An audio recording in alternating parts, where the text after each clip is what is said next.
Capítulo 26.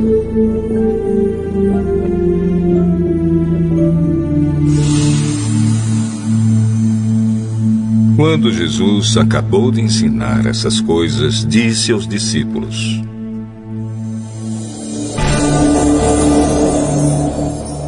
Vocês sabem que daqui a 2 dias vai ser comemorada a festa da Páscoa, e o Filho do Homem será entregue para ser crucificado.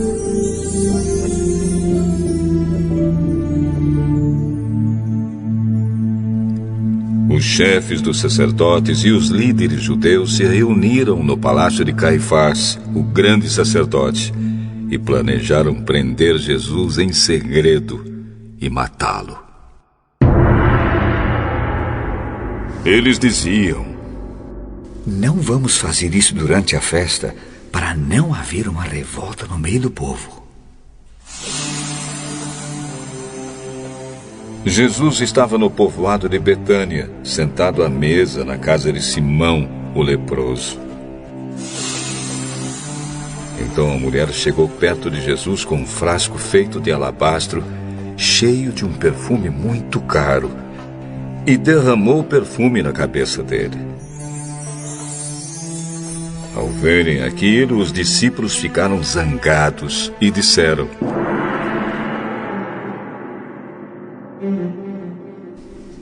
Que desperdício! Esse perfume poderia ter sido vendido por uma fortuna e o dinheiro dado aos pobres. Mas Jesus, sabendo o que eles diziam, disse: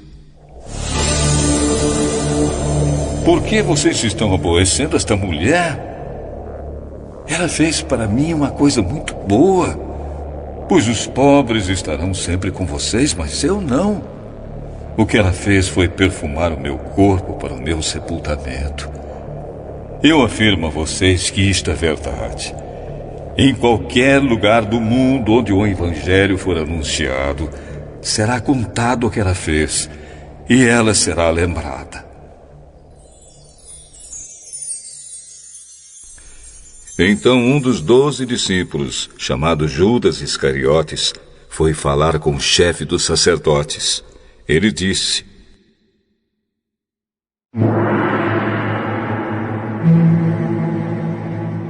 Quanto vocês me pagam para eu entregar Jesus a vocês?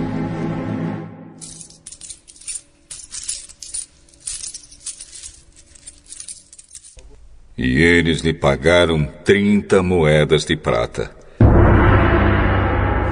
E daí em diante, Judas ficou procurando uma oportunidade para entregar Jesus. No primeiro dia da festa dos pães sem fermento, os discípulos chegaram perto de Jesus e perguntaram: Onde é que o senhor quer que a gente prepare o jantar da Páscoa para o senhor? Vão até a cidade, procurem certo homem e digam: O mestre manda dizer: a minha hora chegou. Os meus discípulos e eu vamos comemorar a Páscoa na sua casa. Os discípulos fizeram como Jesus havia mandado e prepararam o jantar da Páscoa.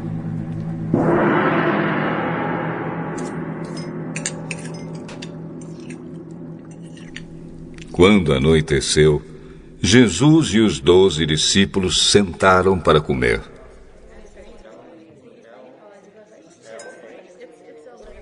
Durante o jantar, Jesus disse: Eu afirmo a vocês que isto é verdade.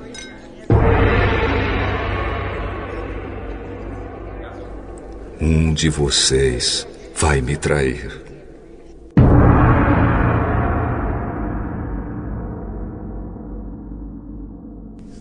Eles ficaram muito tristes e, um por um, começaram a perguntar: O senhor não está achando que sou eu, está? Nem eu, né, senhor? Muito menos eu, né, mestre? Quem vai me trair é aquele que come no mesmo prato que eu. Pois o Filho do Homem vai morrer da maneira como dizem as Escrituras Sagradas. Mas ai daquele que está traindo o Filho do Homem. Seria melhor para ele nunca ter nascido. Então Judas, o traidor, perguntou: Mestre, o senhor não está achando que sou eu, está? Quem está dizendo isso é você mesmo.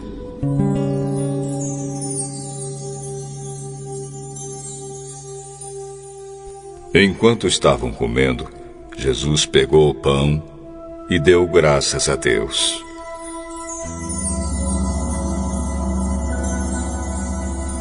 Depois partiu o pão e deu aos discípulos, dizendo: Peguem e comam. Isto é o meu corpo. Em seguida, pegou o cálice de vinho e agradeceu a Deus. Depois passou o cálice aos discípulos, dizendo: Bebam todos vocês, porque isto é o meu sangue, que é derramado em favor de muitos para o perdão dos pecados. O sangue que garante a aliança feita por Deus com o seu povo. Eu afirmo a vocês que nunca mais beberei deste vinho, até o dia em que beber com vocês um vinho novo no reino do meu Pai.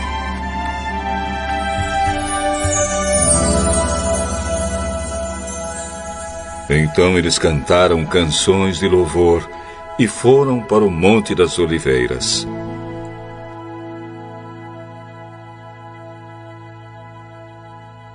E Jesus disse aos discípulos: Esta noite todos vocês vão fugir e me abandonar, pois as Escrituras Sagradas dizem: Matarei o pastor e as ovelhas serão espalhadas.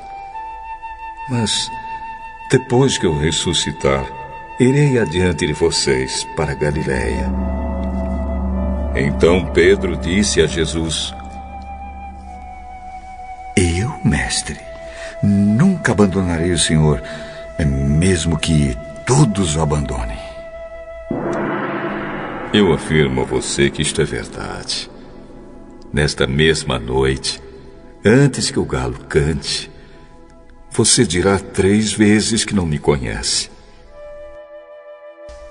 Eu nunca vou dizer que não o conheço, mesmo que tenha de morrer com o Senhor. E todos os outros discípulos disseram a mesma coisa.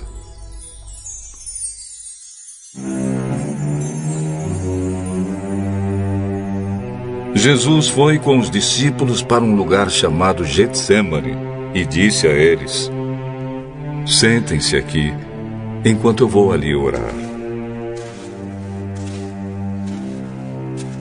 Então Jesus foi, levando consigo Pedro e os 2 filhos de Zebedeu. Aí ele começou a sentir uma grande tristeza e aflição, e disse a eles: A tristeza que estou sentindo é tão grande que é capaz de me matar. Fiquem aqui vigiando comigo. Ele foi um pouco mais adiante, ajoelhou-se, encostou o rosto no chão e orou: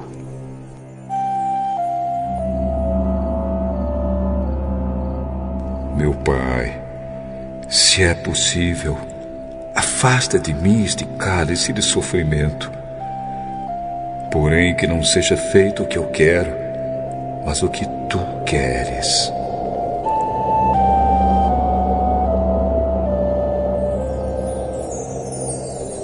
Depois voltou e encontrou os 3 discípulos dormindo. Então disse a Pedro: Será que vocês não podem vigiar comigo nem 1 hora? Vigiem e orem para que não sejam tentados. É fácil querer resistir à tentação. O difícil mesmo é conseguir. Pela segunda vez, Jesus foi e orou, dizendo: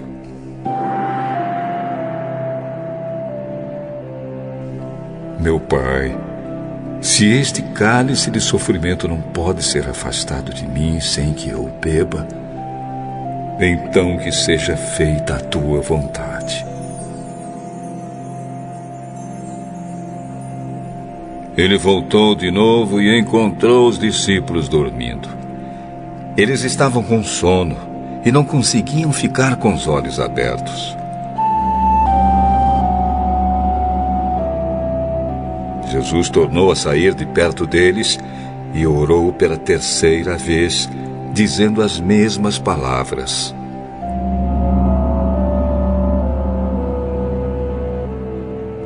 Então voltou até onde os discípulos estavam e perguntou: Vocês ainda estão dormindo e descansando? Olhem, chegou a hora e o Filho do Homem está sendo entregue nas mãos dos maus. Levantem-se e vamos embora. Vejam, aí vem chegando o homem que está me traindo. Jesus ainda estava falando quando chegou Judas, um dos 12 discípulos.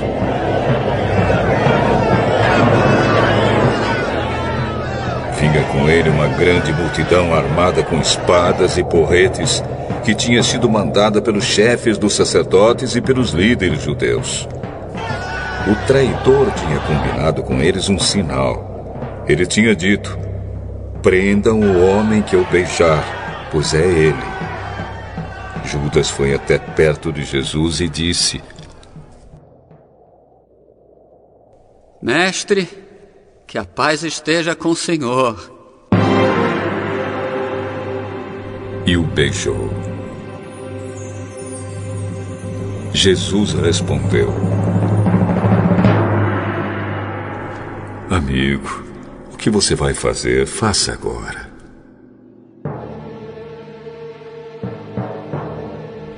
Então eles chegaram, prenderam Jesus e o amarraram. Mas um dos que estavam ali com Jesus tirou a espada. Atacou um empregado do grande sacerdote e cortou uma orelha dele.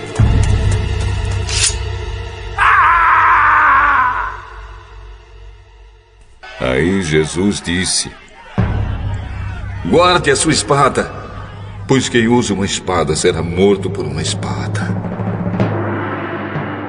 Você não sabe que se eu pedisse ajuda ao meu Pai, ele me mandaria agora mesmo 12 exércitos de anjos? Mas, nesse caso, como poderia se cumprir aquilo que as Escrituras Sagradas dizem que é preciso acontecer?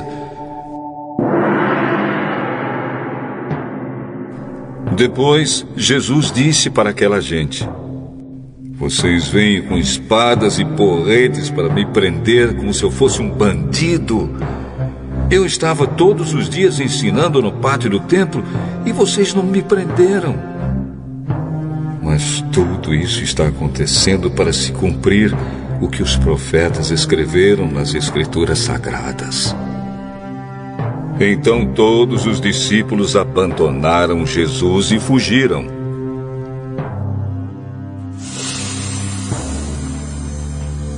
Os homens que prenderam Jesus o levaram até a casa do grande sacerdote Caifás, onde estavam reunidos alguns mestres da lei e alguns líderes judeus. Pedro seguiu Jesus de longe até o pátio da casa do grande sacerdote. Entrou e sentou-se com os guardas para ver como aquilo ia terminar. Os chefes dos sacerdotes e todo o conselho superior estavam procurando alguma acusação falsa contra Jesus a fim de o condenar à morte. Mas não puderam encontrar nada contra ele, embora muitos se levantassem para dizer mentiras a respeito dele. Afinal, 2 homens se apresentaram e disseram: Esse homem aí afirmou: eu posso destruir o templo de Deus e construí-lo de novo em 3 dias. Aí o grande sacerdote se levantou e perguntou a Jesus: você não vai se defender dessa acusação?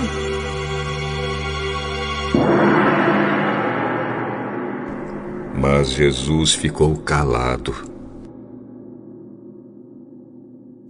Então o grande sacerdote tornou a perguntar: Em nome do Deus vivo, eu exijo que você diga para nós: você é o Messias, o Filho de Deus? Jesus respondeu: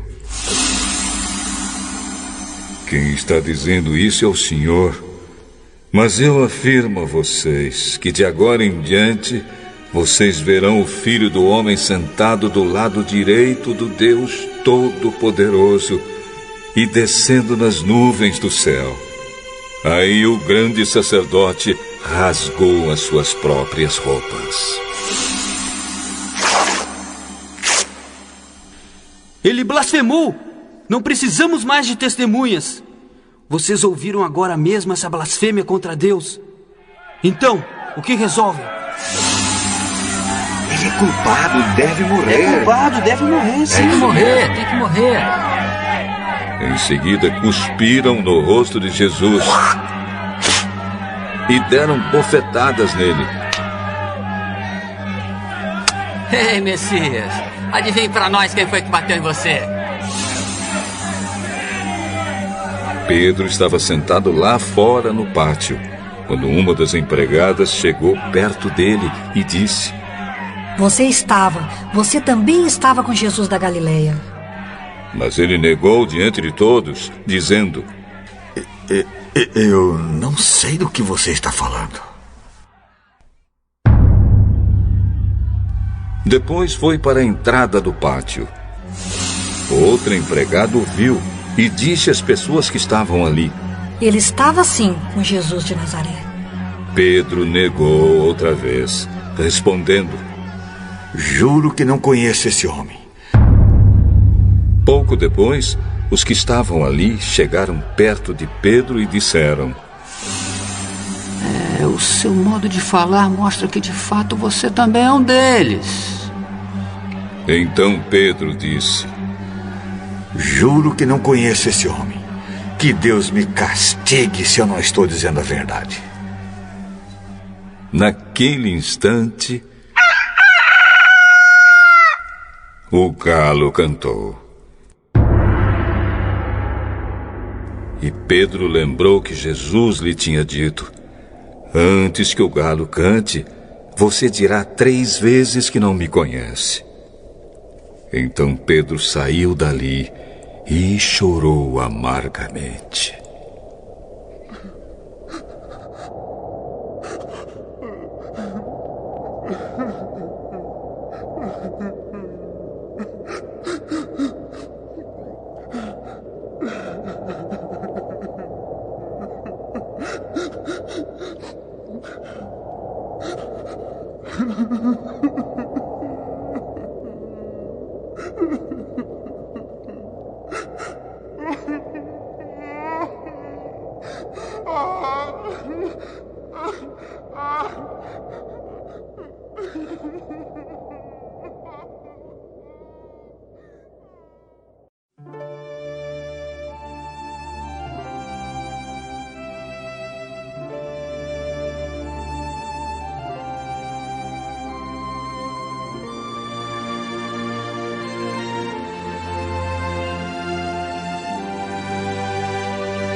Números, capítulo 35.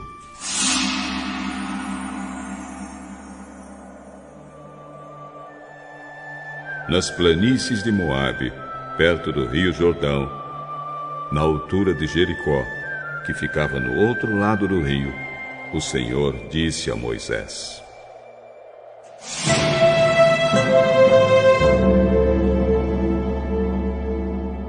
Mande que os israelitas, das terras que vão receber, deem aos levitas algumas cidades onde estes possam morar, e também terras de pastagens ao redor delas.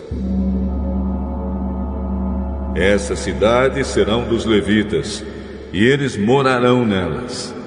As terras ao seu redor serão para o gado, para as ovelhas e as cabras e para os outros animais.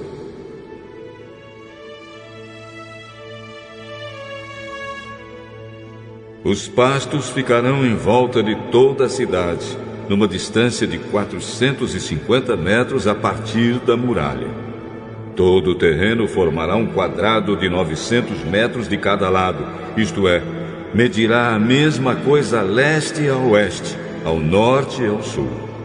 A cidade ficará no meio e os pastos ficarão em volta.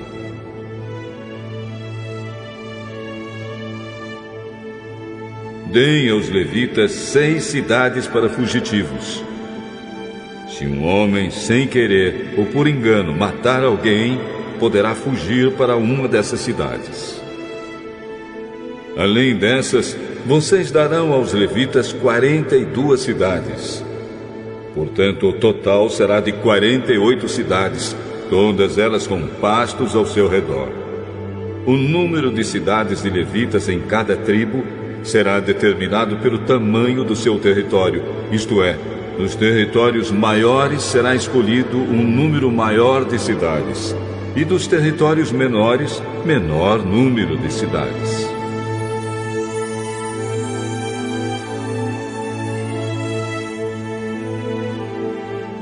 O Senhor Deus mandou que Moisés dissesse ao povo de Israel: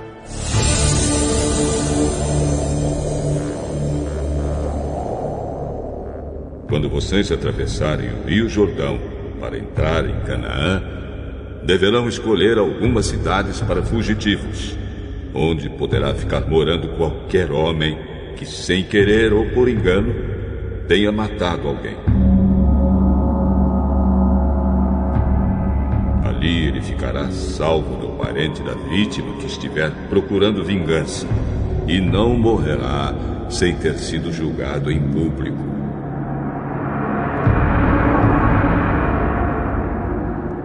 Escolham 6 cidades para fugitivos, 3 a leste do Rio Jordão e 3 na terra de Canaã.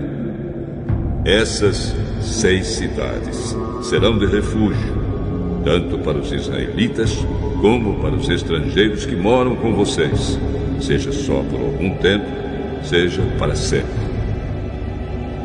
Quem tiver matado alguém sem querer ou por engano, poderá ficar refugiado ali.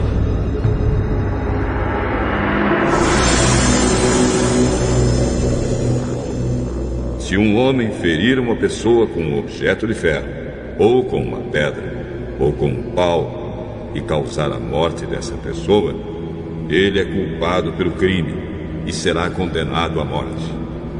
Quando o parente mais chegado do morto encontrar o assassino, deverá matá-lo. Se um homem empurrar o outro com ódio, ou jogar alguma coisa contra ele com má intenção, e ele morrer, ou se um homem esmurrar um inimigo e este morrer, o culpado será morto, pois é um assassino. Quando o parente mais chegado do falecido encontrar o assassino, deverá matá-lo. Mas pode acontecer que alguém, sem querer, empurre o companheiro que não era seu inimigo, ou atire, sem má intenção, alguma coisa contra ele. Pode acontecer também que alguém, sem ver, atire uma pedra que venha a cair em cima de alguém e cause a sua morte. Porém, os dois não eram inimigos, e quem matou não fez isso de propósito. Nesses casos, o povo julgará a favor do que matou sem querer, e não a favor do homem que era responsável por vingar a morte do seu parente. O povo deverá proteger o homem que matou sem querer, não deixando que ele seja morto pelo parente do homem que morreu. O povo o fará voltar à cidade de refúgio, para onde havia fugido, e ali o assassino ficará até a morte do grande sacerdote, que foi ungido com azeite sagrado. Mas, se em qualquer tempo o homem que matou alguém sair da cidade de refúgio, para onde havia fugido, e o responsável por vingar a morte do seu parente o encontrar, ele poderá matá-lo e não será culpado por essa morte. O homem que matou alguém deverá ficar na sua cidade de refúgio até a morte do grande sacerdote, mas depois poderá voltar para sua casa. Essas ordens serão uma lei para vocês e os seus descendentes, em todos os lugares onde vocês morarem. Quem matar uma pessoa será condenado à morte, conforme o que 2 ou mais testemunhas disserem. Uma testemunha só não basta para condenar alguém à morte. A vida de um criminoso condenado à morte não pode ser comprada com dinheiro. Ele será morto. Também não aceitem dinheiro para libertar aquele que tiver fugido para uma cidade de refúgio e que quiser voltar para sua terra antes da morte do grande sacerdote. Portanto, não profanem com crimes de sangue a terra onde vocês vivem, pois os assassinatos profanam o país. E a única maneira de se fazer a cerimônia de purificação da terra, onde alguém foi morto, é pela morte do assassino.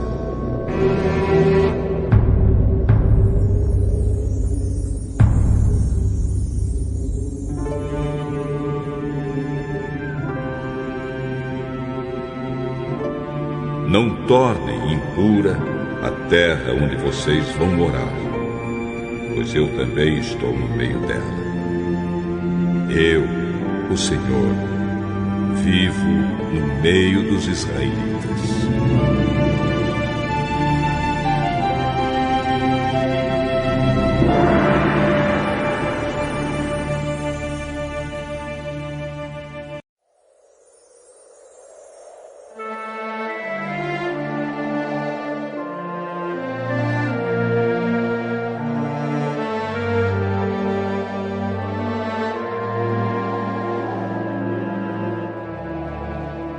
Capítulo 36.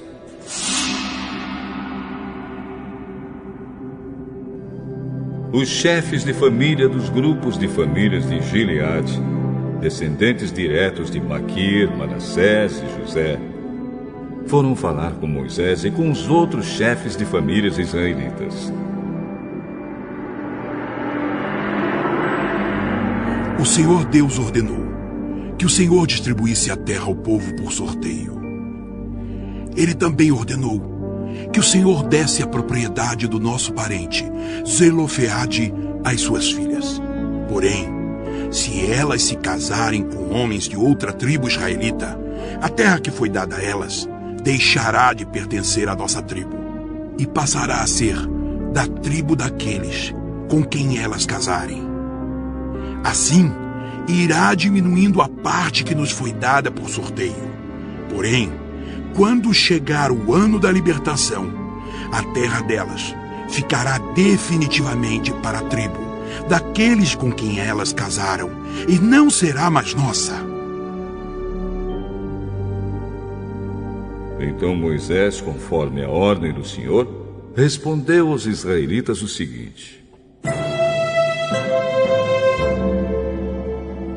Os homens da tribo de José têm razão.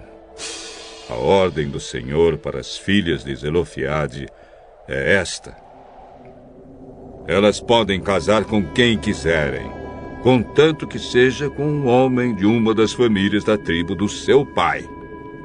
Desse modo, as terras dos israelitas não passarão de uma tribo para outra, pois os israelitas devem ficar ligados cada um à terra da tribo dos seus pais. Todas as moças que tiverem terras numa tribo israelita deverão casar com alguém da família da tribo do seu pai. Desse modo, cada israelita herdará a terra dos seus antepassados, e ela não passará de uma tribo para outra. Cada tribo continuará ligada à sua própria terra.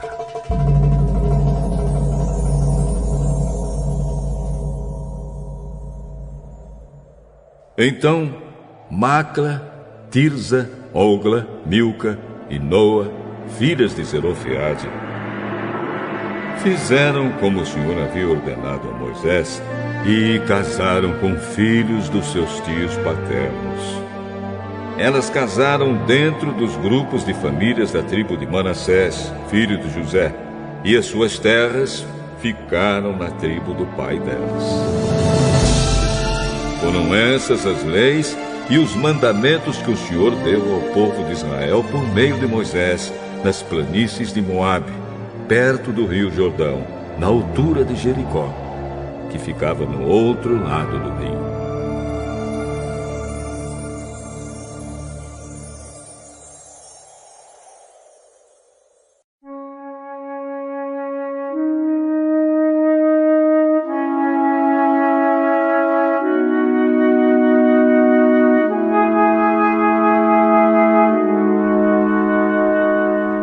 Jó, capítulo 3.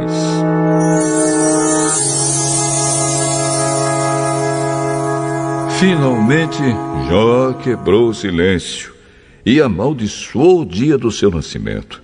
Jó disse: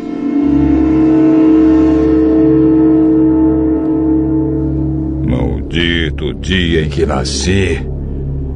Maldita a noite em que disseram: já nasceu, é homem. Que aquele dia vire escuridão. Que Deus, lá do alto, não se importe com ele, e que nunca mais a luz o ilumine. Que a escuridão e as trevas o dominem, que as nuvens o cubram e apaguem a luz do sol. Que aquela noite fique sempre escura e que desapareça do calendário. Que seja solitária e triste aquela noite, e que nela não se escutem gritos de alegria. Que seja amaldiçoada pelos feiticeiros, aqueles que têm poder sobre o monstro Leviatã. Que escureçam as estrelas da sua manhã, que ela espere a luz e a luz não venha, e que a sua madrugada não chegue, pois ela deixou que minha mãe me desse a luz e não me poupou de todo este sofrimento. Por que não nasci morto? Por que não morri ao nascer? Por que a minha mãe me segurou no colo?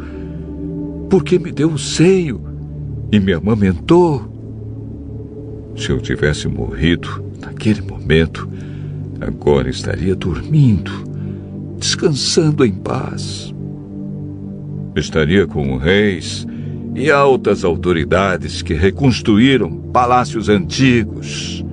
Ou estaria com governadores que encheram as suas casas de ouro e de prata.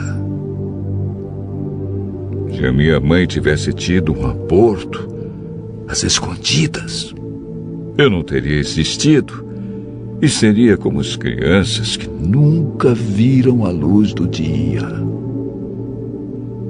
Na sepultura acaba a agitação dos maus, e ali repousam os que estão cansados. Ali os prisioneiros descansam juntos, e já não ouvem mais os gritos do capataz. Ali estão os importantes e os humildes, e os escravos ficam livres dos seus donos.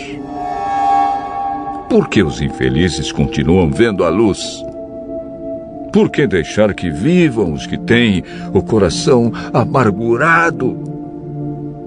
Eles esperam a morte e ela não vem, embora a desejem mais do que riquezas. Eles ficam muito alegres e felizes quando por fim descem para a sepultura. Deus os faz caminhar às cegas e os cerca de todos os lados. Em vez de comer, eu choro e os meus gemidos se derramam como água. Aquilo que eu temia foi o que aconteceu. E o que mais me dava medo me atingiu. Não tenho paz, nem descanso, nem sossego. Só tenho agitação.